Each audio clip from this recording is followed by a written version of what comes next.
मैं इसमें कुछ अपने विचार रखना चाहूँगा। जो मुझे समझ में आता है कि हमारा भारत देश महान क्यों है।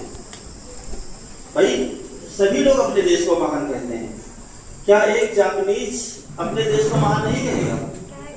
वो भी कहेगा। एक फ्रेंच फ्रांस को महान कहेगा, एक जर्मन जर्मनी को महान कहेगा, एक अमेरिकन अमेरिका को महान कहेगा, और हम भारतीय हैं तो हम भारत को महान कहेंगे। ये तो एक बट नेचुरल है, एक फितरत है मनुष्य की कि अपने देश को सभी को महान कहना है, कहना चाहिए भी। लेकिन जो सब लोग कहते हैं, जैसे किसी विषय पर 10 लोग अपने विचार रखते हैं, तो हो सकता है कि किसी का एक का विचार ज्यादा सार्वभौमिक हो, ज्यादा महत्वपूर्ण हो, ज्यादा अनुकरणीय हो। तो इस पर मैं कुछ अपने देश के बारे में कहना चाहूंगा कि जो हमारा देश है, हमारे देश की जो सभ्यता है, संस्कृति है, समाज है, जो हमारा व्यवहार है, जो हमारी आपकी समझ लो कि हमारे आपके जीवन के कण कण में जो व्याप्त है, उसमें एक शब्द आप लोगों ने सुना होगा, सनातन।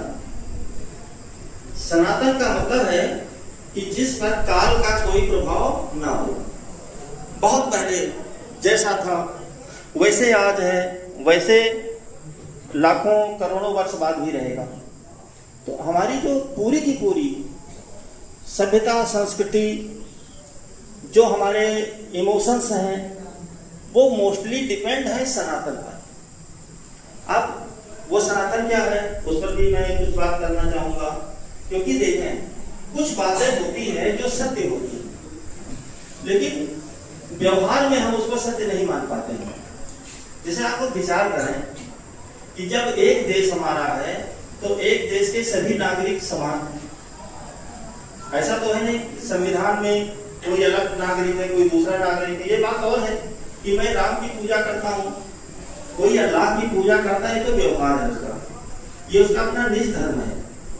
लेकिन मैं भी तो ईश्वर को मतलब राम कहता हूँ, वो भी ईश्वर को अल्लाह कहते हैं, और इसमें कोई अंतर नहीं होना चाहिए।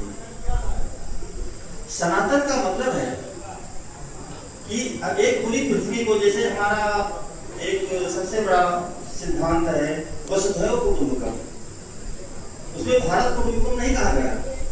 पूरी वसुधा, पूरी पृथ्वी एक परिवार की तरह है।